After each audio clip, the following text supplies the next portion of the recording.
Olá. A Câmara discute a criação da Lei Brasileira de Liberdade, Responsabilidade e Transparência na Internet, conhecido como Projeto de Lei das Fake News. Eu converso sobre... A proposta já foi aprovada pelo Senado e falta o aval dos deputados para entrar em vigor. Eu converso com os deputados Marcel Van Hatten, que é vice-líder do Partido Novo na Câmara do Estado do Rio Grande do Sul, e o deputado Orlando Silva, do PCdoB de São Paulo, que foi relator da Lei de Proteção de Dados, relator da Lei de Proteção de Dados. Deputados, bem-vindos ao Câmara Debate. Começo cumprimentando o deputado Marcel Van Hatten, bem-vindo. Obrigado, satisfação estar mais uma vez nesse programa e satisfação também estar debatendo com o colega Orlando Silva e apresentando um pouco das nossas ideias liberais para todos os telespectadores da TV Câmara. Deputado Orlando Silva, bem-vindo ao Câmara Debate. Sim, Daniela, é um prazer voltar a falar contigo, com os nossos telespectadores da TV Câmara, e, em especial, fico feliz de ver o deputado Marcel saudável. Se cuida, deputado. Todos nós, você deputado. também. Todos devemos nos cuidar. Deputado Marcel, começo perguntando ao senhor uma pergunta que eu vou fazer depois para o deputado Orlando Silva. O senhor é favorável a esse projeto de lei que tem como objetivo evitar a disseminação de notícias falsas, as chamadas fake news, e por quê?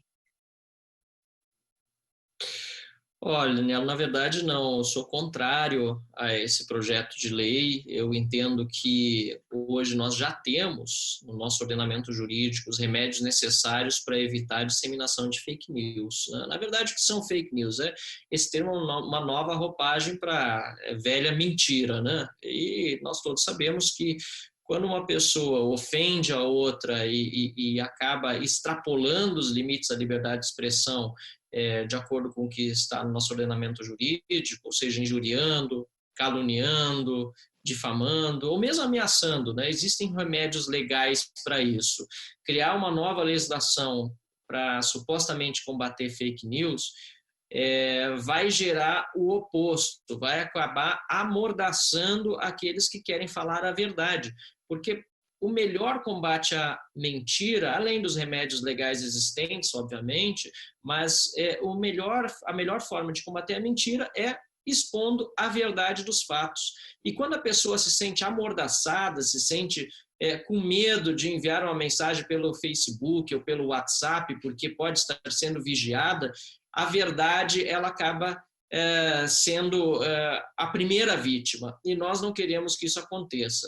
Então, nós do Novo estamos com uma posição muito clara de contrariedade a este projeto que veio do Senado, e principalmente durante o período de pandemia, se formos debater este assunto, né, este assunto precisa ser debatido num momento em que haja possibilidade de audiência pública, ampla participação da sociedade, até para a sociedade saber quais são os riscos que todos nós corremos quando a liberdade de expressão ela é reduzida.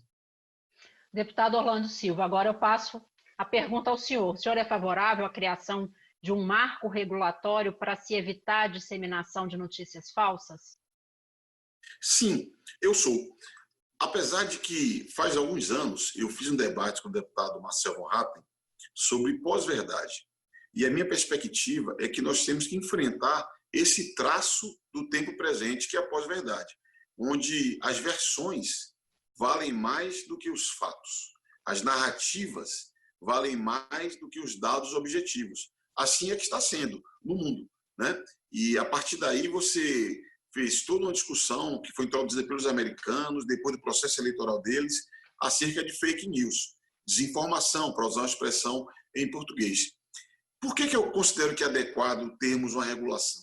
Primeiro que você tem um mundo novo, um sistema mais rápido de comunicação entre todos nós. Você tem serviço de mensagem no Brasil utilizado por mais de 100 milhões de brasileiros. Mais de 100 milhões de brasileiros. E, infelizmente, nós temos uma série de comportamentos maliciosos, comportamentos artificiais. Nós temos verdadeiras indústrias de disseminação de mentiras. Não é o vizinho que fazia uma fofoquinha sobre a vizinha do tempo antigo. Não. Hoje você tem o assassinato de reputações a partir de fake news. Hoje você tem gente morrendo a partir de mentiras disseminadas na internet, por exemplo, acerca de tratamentos para o coronavírus. Portanto, ter um marco regulatório para combater isso é um tema do Brasil e do mundo. Como fazer é outra questão.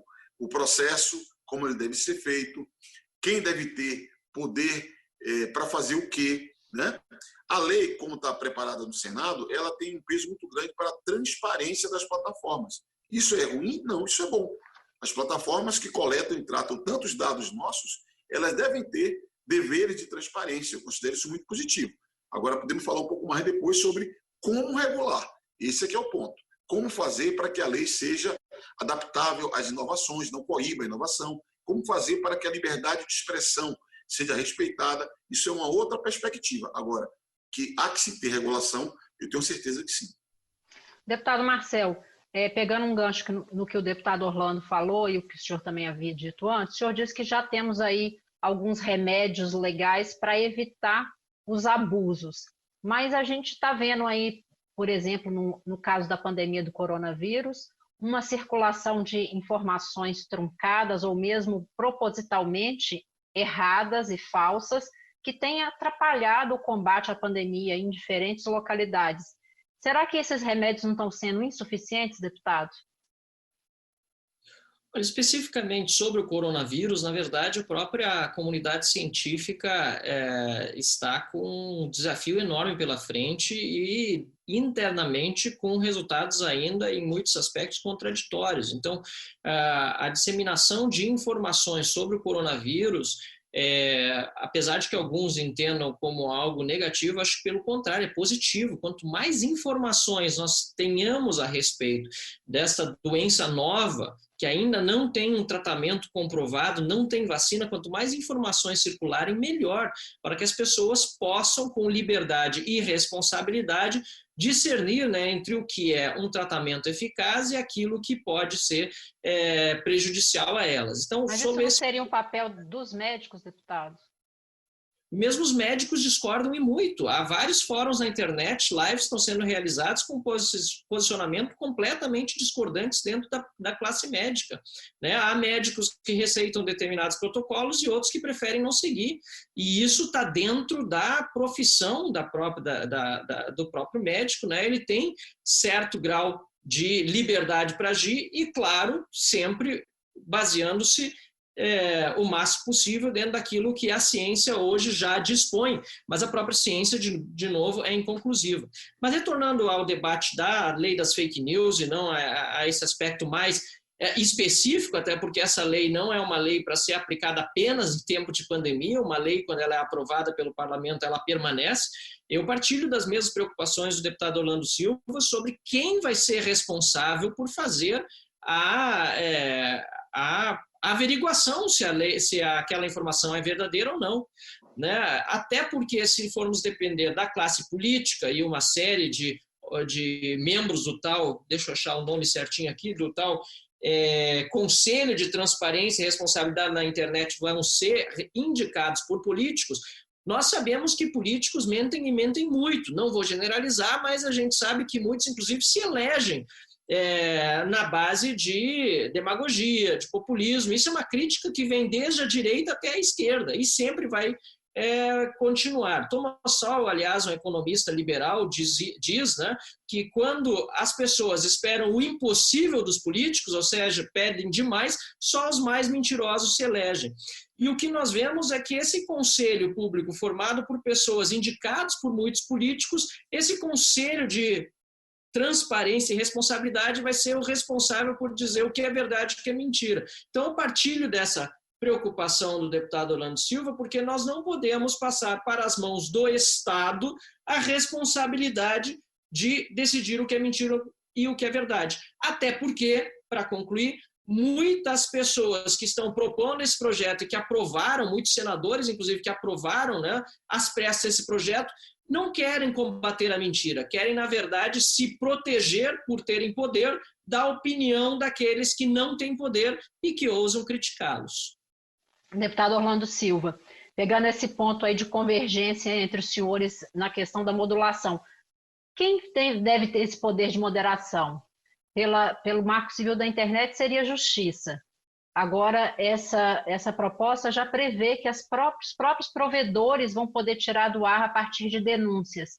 E isso não dá margem a todo tipo de manipulação de dados e controle? Olha, sempre é possível, não é? O Marco Civil da Internet determina que a justiça é que deve autorizar a remoção de conteúdos. Na minha perspectiva, deve continuar desse jeito.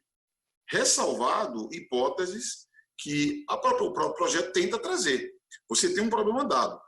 O artigo 12, parágrafo 2º fala em que hipóteses a plataforma poderia fazer a remoção de conteúdo. Por exemplo, violação de direitos de criança e adolescente. É importante isso. Segurança da informação ou do usuário. É importante isso. Mas não fica vago, deputado, o que seria essa segurança da informação? Segurança da informação ou do usuário. Informação do próprio usuário. Aqui, nesse artigo 12, há uma tentativa do Senado. Porque, veja, a minha posição é de construir. Então, a mim não resolve eu rejeitar a proposta totalmente do Senado, até porque não é o ambiente da casa. A maioria dos deputados querem legislar sobre o assunto. Eu parto da premissa de que nós temos que dialogar com os deputados. Então, é preciso nós calibrarmos precisamente quando que as plataformas podem fazer moderação além dos termos de uso. Porque hoje as plataformas já fazem moderação. E os cidadãos que assinam um contrato com as plataformas, às vezes sem ler, mas assinam lá o termo de uso, permissão de uso, autoriza a remoção em determinadas circunstâncias. Quando se publica algo de pornografia infantil, por exemplo, as plataformas, a meu ver, corretamente, já fazem a remoção. Isso é selecionado por robô. Agora, o problema é aquilo que é evidente que deve ser retirado, que é crime explícito, digamos assim, com temas que estão na zona cinza, com temas relativos à opinião, que aí passa a entrar numa zona de risco muito grande. Nós não podemos estruturar no Brasil um sistema de censura privado. Nós não podemos estruturar no Brasil plataformas hiperpoderosas. Esse é um tema. Agora, como é também um tema sensível, em desenvolvimento, diferentemente do deputado Von Hatten, eu considero que pode ser um bom caminho a chamada corregulação. Porque esse conselho, a meu ver, precisa ser melhor definido a sua competência, as suas atribuições, a sua composição. Mas a ideia que vale, que eu acho que é importante, que na Europa está se experimentando, a ideia de corregulação é você ter a indústria, que tem a expertise, a tecnologia e inova permanentemente nessa atividade, o Estado e a sociedade civil. Você ter um espaço de encontro de Estado, sociedade civil e indústria para fixar normas infralegais, que, a meu ver, seria um erro a lei entrar em uma série de detalhes focados em tecnologia, em plataformas, em determinados serviços, porque hoje são esses, amanhã poderão ser outros. Então, esse conselho, que poderia permitir combinar uma corregulação, né, ou uma autorregulação regulada, né, eu creio que pode ser um bom caminho reunindo sociedade civil, indústria e o Estado, para que nós possamos dirimir, produzir saídas à luz dos desafios que as tecnologias e a experiência nas redes venham a nos oferecer ao longo do tempo. Eu aposto mais nesse caminho do que na lei dizer tudo que pode e tudo que não pode, porque isso dará um risco da lei ficar velha muito rapidamente. Deputado Marcel, queria que o senhor avaliasse aí esse ponto de vista do deputado Orlando Silva, também sob o ponto de vista da necessidade de talvez haver algum tipo de regulação antes das eleições para que essa disseminação de notícias falsas não comprometa aí a democracia e a transparência no período eleitoral que está se aproximando para os municípios. Olha, mais uma vez, em relação à regulação, né, da opinião ou da liberdade de expressão, eu tenho muitas ou todas as reservas, né? Inclusive, a gente fala sobre fake news nas redes sociais, mas, de novo, o horário eleitoral gratuito é pródigo em promessas de políticos que depois não são cumpridas durante o período de vigência do mandato. Ou seja, foram mentiras que foram espalhadas na campanha eleitoral e não há responsabilização nenhuma desses políticos. Muitas vezes, aliás, tomam atitudes completamente contrárias àquelas que haviam sido prometidas. Por exemplo, não aumentarei impostos durante minha gestão. Chega lá e aumenta imposto. Isso é o quê? É fake news, é mentira. Contar durante o período do horário eleitoral, que é pago com dinheiro dos impostos dos brasileiros. Ou seja, é mentira paga com dinheiro público e sobre isso não se faz nada. E agora querem regular um ambiente livre, que é o ambiente da internet, onde cada pessoa, com responsabilidade, obviamente, vai dar a sua opinião e, se ela infringir alguma lei, já existe lei para isso. E por isso eu quero respeitosamente discordar na verdade, concordar com o deputado Orlando Silva em um ponto, mas discordar em outro. Eu concordo com o deputado que o Senado tem toda a legitimidade, a Câmara também tem toda a legitimidade para debater esse projeto. Agora, eu discordo que seja necessário tratar deste tema aí específico se já existe lei sobre isso. E o próprio deputado Orlando Silva disse, né, aquelas questões mais graves fora da zona cinzenta, todas elas já são previstas em lei e os próprios meios acabam tomando as atitudes necessárias para remover conteúdos explícitos, né, de pornografia infantil, por exemplo, foi um bom exemplo trazido pelo deputado Orlando Silva. Então, eu tenho muito receio de uma lei dessas, principalmente pela área cinzenta, e aí entendo que nós vamos até concordar. Por exemplo, quem está na esquerda política no Brasil passou os últimos anos dizendo que o impeachment da presidente Dilma Rousseff é golpe. E quem está mais à direita diz, não foi golpe. Inclusive porque o próprio STF disse que o impeachment não era golpe, foi presidido o processo pelo presidente do Supremo Tribunal Federal. E, na minha opinião, se houve algum golpe, foi quando o ministro Lewandowski, que presidia aquela sessão do Senado, decidiu fatiar a punição, a pena de Dilma Rousseff e só cancelar o seu mandato e não os seus direitos políticos. Então, eu defendo que o impeachment não foi golpe. Agora, aqueles que assim defendem, eu considero que estão completamente errados, inclusive eu considero particularmente que estão espalhando fake news, porque à luz da Constituição e do que decidiu o STF, o impeachment não foi um golpe, foi um processo institucional e constitucional, só que se eu definir que isso é uma fake news e políticos definirem isso, eu vou evitar, eu vou impedir que todo um espectro do pensamento político possa se manifestar com liberdade e que possa, se assim, o cidadão, o eleitor, ele possa discernir quem está defendendo uma coisa e quem está defendendo algo que vai contra os seus valores, o seu entendimento do que defende a Constituição. Então, por isso, eu sou contra uma aprovação de uma lei dessas, porque entendo que já existe legislação para isso, e a liberdade, como dizia Hayek, né, ela vai se perdendo aos poucos, né? Ela vai se perdendo como se fatia um salame, pouco a pouco, e o meu receio, o meu medo, é que aquilo que já acontece em ditaduras hoje, né, a ditadura comunista chinesa, por exemplo, que regula toda a informação que é repassada pelos cidadãos, pelos aplicativos, que isso possa também estar acontecendo no nosso país aí no médio prazo. Deputado Orlando Silva, um dos pontos que o deputado levantou foi a questão de se debater isso nesse momento, e que no caso da campanha eleitoral, que é uma das preocupações dos parlamentares, já há outras situações de notícias falsas em outros meios, como a propaganda eleitoral, que até então não foram enfrentados. O senhor acha que essa discussão não está sendo apressada com essa preocupação das eleições, mas que o momento de pandemia não favorece esse debate? Eu, pessoalmente, não tenho nenhuma perspectiva de que a nova lei possa impactar no processo eleitoral, na eleição de 2020. Eu não tenho essa expectativa. Até porque você tem um processo de debate. Eu tenho sido muito perguntado, quando vai ser votado? Qual que é o prazo? A minha resposta é a mesma. Eu considero que temos que votar no prazo mais rápido possível. Prazo mais rápido possível que preveja um debate largo com a sociedade sobre os temas mais polêmicos, que preveja uma discussão interna na Câmara e, de fato, o sistema remoto cria mais dificuldades para o diálogo entre os deputados, mas vai ter que ter uma constituição coletiva aqui na Câmara e, inclusive, um diálogo com o Senado Federal. Por quê? Porque o Senado votou um texto. Se a Câmara alterar completamente o texto e mandar para o Senado sem dialogar, o Senado pode pura e simplesmente ratificar o seu texto original. Então, nós temos que produzir um texto e negociar esse texto com o Senado. Então, é um processo que eu não quero antecipar se vai durar uma semana, um mês, porque, a meu ver, não importa o prazo, importa o conteúdo e a densidade da norma que vai ser aprovada, né? Então, eu não vejo no horizonte impactar na eleição de 2020. E a eleição de 2022, eu até considero que nós temos que pensar nisso à luz de uma revisão das normas. É usual nós revisarmos as normas eleitorais para aperfeiçoar procedimentos eu considero que o papel do Tribunal Superior Eleitoral é central nesse tema. Eu sei que o TSE introduziu numa instrução normativa regras para limitar, por exemplo, o disparo em massa, que é algo que pode distorcer a formação da opinião dos cidadãos. Então, eu olharia com um horizonte mais largo, pensando em preservar a democracia.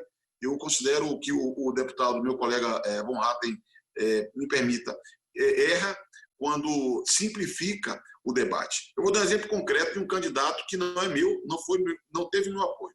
Um candidato a governador de São Paulo, na véspera da eleição, teve a distribuição em massa de um vídeo em que, supostamente, ele apareceria numa condição inadequada de conduta social.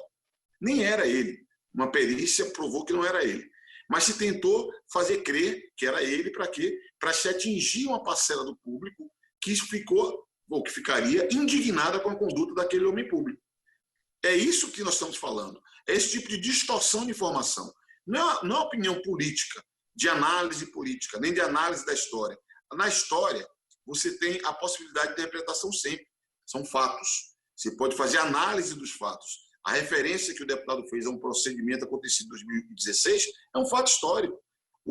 Quem argumenta que é um golpe político fundamenta com razões na inexistência de um crime típico que gerasse aquele impedimento. Mas não é disso que se trata, não é de opinião política. É desse exemplo que eu dei, de você tentar interferir a formação de uma consciência adulterando informações, como é, por exemplo, essa fraude de um vídeo que foi distribuído em massa na véspera da eleição para atingir o candidato, que, aliás, é o atual governador de São Paulo. Isso é correto? Não, isso não é correto. Isso tem que ser coibido, a meu ver, porque você não pode fraudar a opinião pública desse modo. É diferente de um candidato que apresenta uma plataforma e realiza outra na prática política. Cabe à população rejeitar esse tipo de conduta. Eu fui eleito, sempre fui eleito, graças a Deus, defendendo a verdade, que é o meu ponto de vista. É o meu ponto de vista. O que eu falo na campanha e o que eu faço como deputado, eu sustento. Quem não faz, quem tem que decidir que não deve continuar deputado, senador, governador, prefeito, é o povo. Então, são coisas diferentes. Expressão, liberdade de expressão, de opinião, é uma coisa. A distorção de informações para adulterar a opinião pública é outra coisa. Mas nós concordamos... Esse é o desafio, né, deputado? Deputado, o nosso tempo está terminando, então eu vou passar a palavra para o deputado Marcel Von Hatten, de novo para o deputado Orlando Silva, 30 segundos para cada um fazer suas considerações finais. Não, deputado Marcel.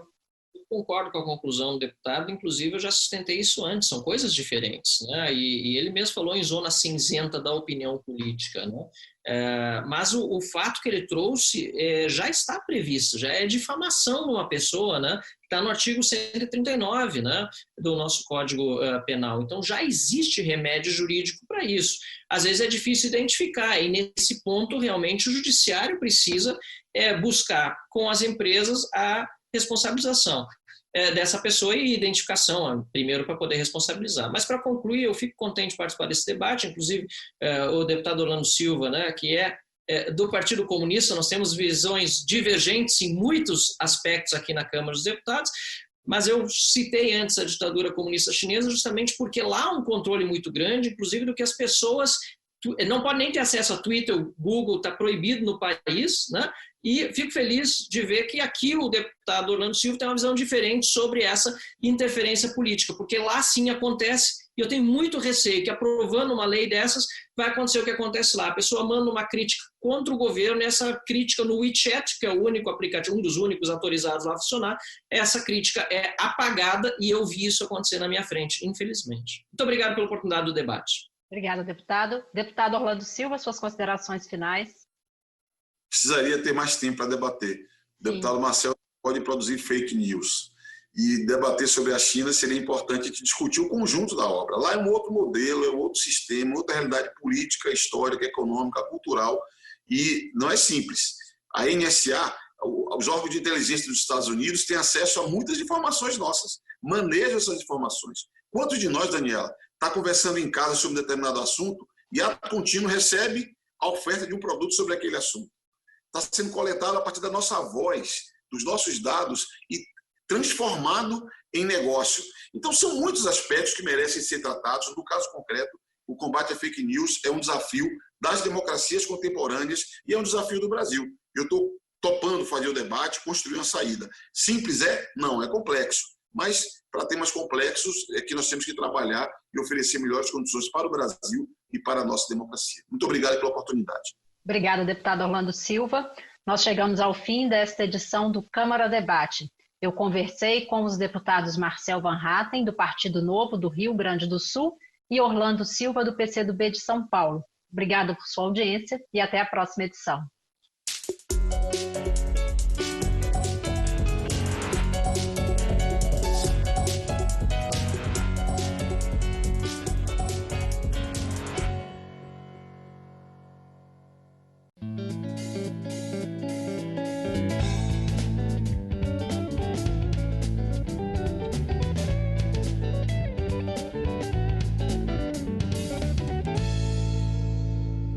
Olá!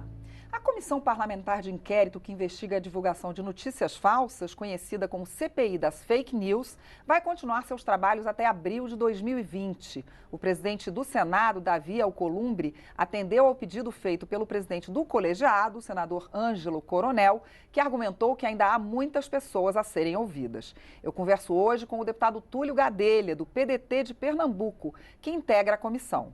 Eu sou Mariana Monteiro e este é o Palavra Aberta, um programa da TV e da Rádio Câmara. Olá, deputado, como vai?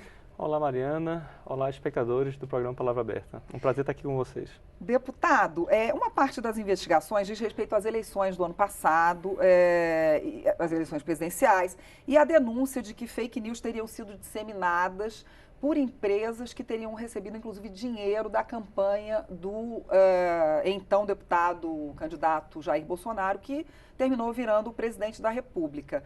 Isso está sendo investigado, vai ser investigado também pela comissão. O que o senhor acha dessa premissa?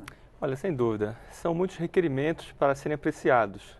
Já apreciamos 169 requerimentos, ainda existem 64 requerimentos que iremos apreciar. Iremos levar para o plenário, para a comissão, para ver se colocamos em pauta ou não. Mas resumindo, né, a pauta das fake news ela é uma coisa muito séria e que precisamos debatê-la com profundidade. Fato que as notícias elas não são compartilhadas ou disseminadas por falta de informação. Muito pelo contrário, no âmbito político, quando se fala em fake news, a gente sabe que elas têm um direcionamento, que tem alguém que pensa aquele conteúdo e pensa como disseminar aquele conteúdo. Por isso a gente precisa investigar. A forma de se comunicar tem mudado no Brasil, em todos os países, né, inclusive. E essa nova forma de se comunicar que a gente ainda não tem acompanhado aqui nessa casa no âmbito legislativo. Por isso, a CPMI da fake news ela tem esse caráter investigativo, de escuta também de especialistas, de plataformas de redes sociais, de pesquisadores, de pessoas que sofreram cyberbullying, né, sofreram ataques recentemente nas redes sociais, para poder decidir e entender melhor como funciona esse sistema e nos precaver com medidas legislativas mais eficazes. Eu ouvi a deputada Bia Kicis, do PSL, que é o partido do presidente Bolsonaro, e ela já disse à imprensa, disse aqui também no Palavra Aberta, que o objetivo da CPI das fake news seria calar as redes sociais. O senhor acha que a comissão vai proibir as pessoas físicas de entrarem nas suas redes sociais? Não, de forma alguma, né? A intenção não é calar as redes sociais nem de tolir a liberdade de expressão das pessoas. A liberdade de expressão é um direito humano. O que a gente não pode permitir é que se utilize desse direito humano, da liberdade de expressão, para desinformar as pessoas. Fake news é isso, são notícias falsas pensadas com interesses muitas vezes políticos por trás. A própria Bia Kicis tem sido vítima de fake news, inclusive o próprio Alexandre Frota, deputado, que foi recentemente a um programa de televisão, dizer que existia uma rede de compartilhamento de notícias falsas na campanha do presidente Jair Bolsonaro. Tudo isso precisa ser apurado e investigado. Disse isso na CPI, né, deputado, também? Disse isso na CPI também, pois é. Tudo isso precisa ser investigado e apurado. Essa tem sido a missão da CPMI das fake news. Tá certo. A CPI ouviu longamente o depoimento dos representantes de 3 empresas de checagem de informação, né? Algumas semanas, o chamado fact-checking. O portal E-Farsas, o portal Comprova e o boatos.org. E essas 3 afirmaram que a informação de que uma mamadeira erótica fazia parte de um kit gay que tinha sido distribuído em escolas pelo governo do PT não era verdadeira. Segundo o portal Comprova, a imagem distribuída foi retirada de um sex shop. Como é que vocês da comissão viram essa visão deles, digamos assim. Pois é. Olha, muitos de nós temos sido vítimas de fake news, né? Elas vêm com intuitos e com interesses. Recentemente eu fui vítima também de uma fake news, que dizia que eu era favorável ao casamento entre pais e filhos, por relatar um projeto do deputado Orlando Silva, que falava muito sobre a família do século XXI.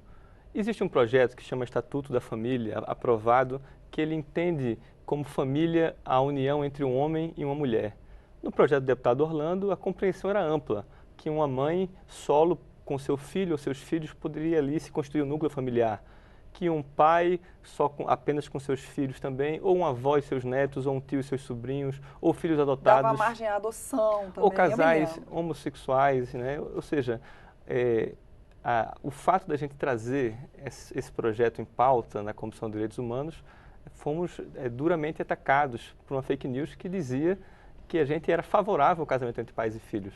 E olha como isso interfere na vida da gente.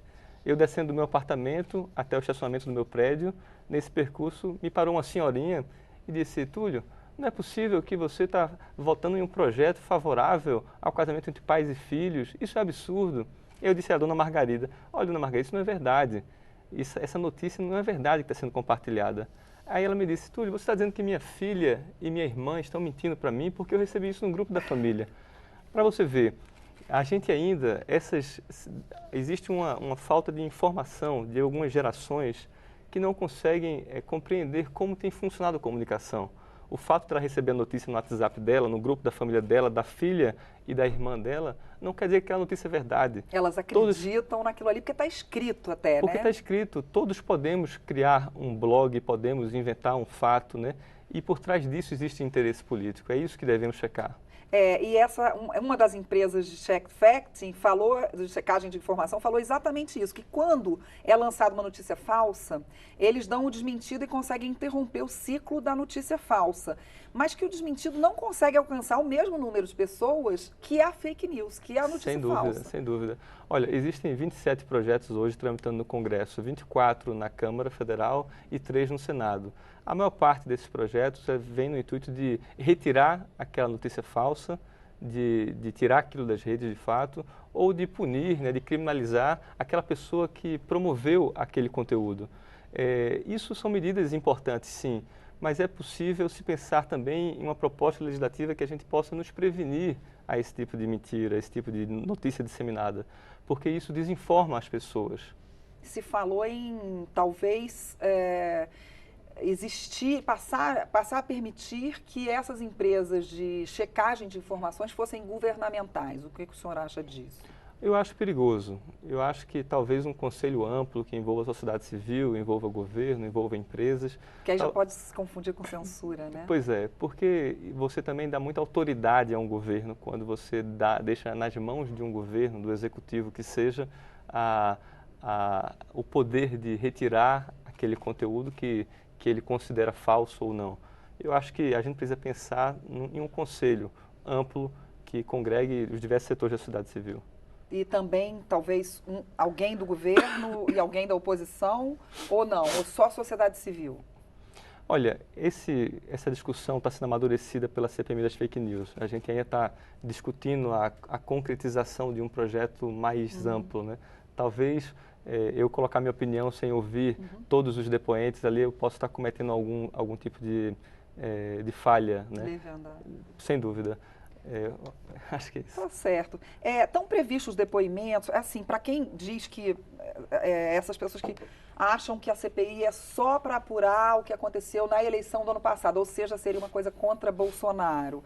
Estão previstos depoimentos de políticos de diversos partidos, né? Delegado Valdir do PSL, Gleisi Hoffmann do PT, que teriam sido vítimas de fake news. E também do youtuber Felipe Neto, do empresário Luciano Hang, que é ligado ao presidente, de Caetano Veloso e de alguns assessores do presidente Jair Bolsonaro. Ou seja, tem uma certa diversidade, pluralidade aí, né? Sem dúvida, Mariana. O intuito não é só olhar para o processo eleitoral, né? A CPMI tem uma concepção mais ampla de olhar a desinformação e o intuito dessa desinformação. Por exemplo, o cyberbullying, né? Crianças que têm acesso a redes sociais e que muitas vezes são atacadas, que se sentem excluídas, né, que essas crianças muitas vezes vêm ao cometimento do suicídio. Né? Tudo isso... a notícia da existência de um jogo chamado Baleia Azul, que levava as crianças e adolescentes ao suicídio e que se espalhou, né? Pois é. E era fake. Tudo isso tem que ser investigado, tem que ser apurado, né? A comissão ela não tem um caráter apenas eleitoral, né? Ela tem um caráter de observar que a comunicação ela tem mudado no mundo contemporâneo e que a gente precisa desenvolver formas legislativas de conter a desinformação. E isso no Brasil tem tido um impacto fora do comum, porque a nossa educação ainda é muito quadrada. A gente ainda observa muitas fórmulas, né? A gente não aprende formando um pensamento crítico sobre até a informação que nos chega. A gente não é ensinado a criticar aquilo que nos chega. Veja o caso dessa senhora que encontrei no elevador do meu prédio, por exemplo, né? Ela viu em um blog escrito aquele absurdo e ela me reproduziu aquilo como se fosse verdade, como se eu defendesse aquela lei, aquele projeto de lei. Ou seja, a gente precisa também discutir mecanismos de conscientização, de prevenção, de disseminação dessas notícias falsas. Então, é uma coisa muito mais de se analisar realmente o momento e como se dá as comunicações hoje em dia. Sem dúvida, inclusive até buscando exemplos em outros países, né, que têm adotado medidas semelhantes nesse sentido. Eu acho que o Brasil tem suas peculiaridades, né, e a gente precisa superá-las. Um outro episódio que eu recordo e que acho absurdo, inclusive o próprio governo muitas vezes dissemina algumas informações que não fazem o menor sentido.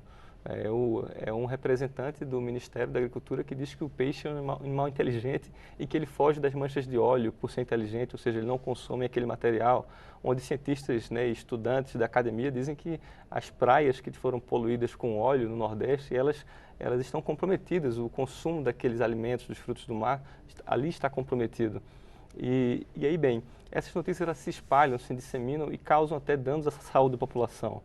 Eu recentemente estive na Climate Week, na Semana do Clima em Nova York e na Assembleia da ONU, e lá me locomovia de trem, de metrô, mas algumas oportunidades precisei pegar um Uber, né, um carro para poder chegar em alguns compromissos.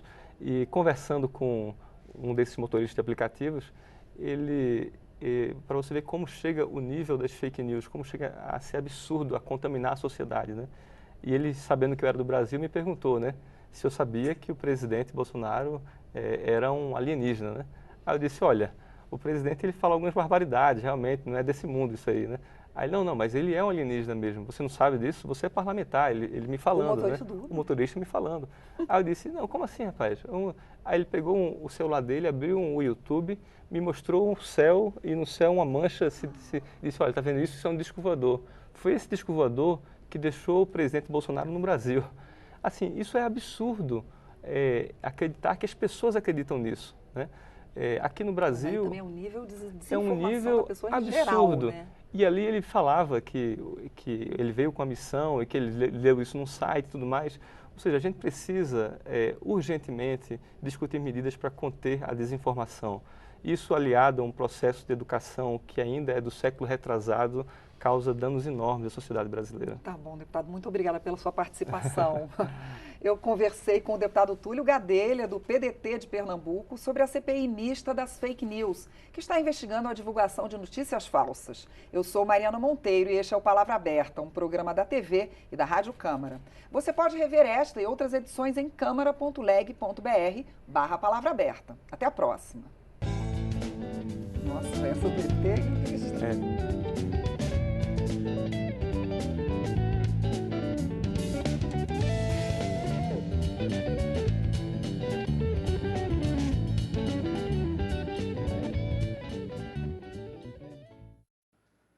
O deputado Rui Falcão, do PT, foi o autor do requerimento que convocou Hans River, ex-funcionário da empresa Iacos. O deputado queria saber se esta companhia fez disparos de WhatsApp em massa em 2018 para o então candidato a presidente Jair Bolsonaro. Mas no início da sessão, River se aproximou de Falcão e trocou algumas palavras com o deputado fora do alcance das câmeras. O depoente acusou o parlamentar de tê-lo chamado de favelado. Você é mentiroso. Respeita. Se não houver respeito, eu vou pedir que o senhor decrete a prisão dele imediatamente. Tem senador valentão querendo dizer que vai sair daqui preso. Vai sair nada. River disse que a Iacos chegou a trabalhar com centenas de funcionários que utilizavam milhares ou talvez até milhões de chips de celular para fazer disparos de memes e santinhos de candidatos. Esses chips teriam sido registrados em CPFs de brasileiros e estrangeiros que não sabiam que os seus dados estavam sendo utilizados em campanhas políticas. Segundo o depoente, muitos desses CPFs, inclusive, seriam de pessoas mortas ou de idosos que não utilizam o WhatsApp. Hans River ainda apresentou fotos que supostamente mostram caixas lotadas de chips de celular na empresa em que trabalhou. Mas, mesmo tendo sido convocado pelo PT, o depoente surpreendeu. Ele disse que não fez postagens nas redes sociais para o candidato Bolsonaro, mas que teria, na verdade, feito disparos em massa pelo WhatsApp para candidatos do PT. Todo mundo vem me fazer a pergunta mais incômoda. Você fez a campanha política do Dória e do Bolsonaro? E eu não peguei a campanha dos dois. O ex-funcionário foi convocado por causa de uma reportagem do jornal Folha de São Paulo, feito pela jornalista Patrícia Campos Melo, sobre disparos de mensagens durante a última campanha presidencial. Nesta terça-feira, a jornalista publicou um Twitter dizendo que vai provar que River mentiu na CPI. Os deputados comentaram sobre esta controvérsia. Falar que é o contrário do que a oposição queria provar, a única coisa que a testemunha veio dizer é que, na verdade, houve disparo em massa, mas era para o Partido dos Trabalhadores e não para o presidente Bolsonaro, como a oposição queria, em tese, ter provado com a vinda dele. Então, isso demonstra, por mais uma vez, que a oposição tem criado essa narrativa, sem provas e sem evidências, de que, na verdade, é algo que se aplica a eles. Naquele momento, talvez ele estava indignado, porque não tinha recebido o direito trabalhista dele, então ele resolveu falar a verdade, e agora, talvez, 3 dias depois, segundo a própria jornalista, que a matéria sai, ele chegou para ele e disse, não contem mais comigo, tudo que eu disse podem esquecer, ou seja, nesse momento ele recua porque talvez uma boa proposta tenha sido feita, financeira, etc. e tal. Então, assim, acredito que ele poderia ser uma vítima do processo, mas eu acho que veio bastante orientado aqui para poder não colocar as coisas da forma que elas realmente foram. A reunião desta terça-feira era para votar o plano de trabalho com o cronograma da comissão até o fim de novembro. Mas o PSL fez obstrução e, sem um número mínimo de parlamentares, não houve votação. A relatora da CPMI apenas apresentou o cronograma de trabalho. Segundo a deputada Lídice da Mata, a comissão vai realizar audiências públicas com especialistas e autoridades, missões externas, além de ampliar o debate com a sociedade, com o uso de ferramentas de consulta pública. A investigação no nosso plano de trabalho não está centrada nas eleições de 2018, embora seja uma investigação importante, mas ela está centrada nos ataques à democracia, das diversas formas em que ela se expressa, nos ataques aos interesses da sociedade, das crianças, dos adolescentes, da juventude e dos vulneráveis, que são aqueles acima de 60 anos de idade. A comissão vai investigar a criação de perfis falsos e ataques cibernéticos nas diversas redes sociais, com possível influência no processo eleitoral e no debate público. Mas, para o PSL, o objetivo é estabelecer a censura na internet, atacar o governo federal e também censurar a imprensa. Hoje, o nosso aparato legal, as nossas leis, já dispõem de instrumentos para que as pessoas que abusam do seu direito de liberdade de expressão sejam reprimidas. Então é para censurar a população que hoje se utiliza da internet. O ponto 2 é uma afronta à liberdade de imprensa, porque nós não temos até o presente momento um conceito jurídico do que é ou do que são fake news. Fake news não são matérias que eu não gosto.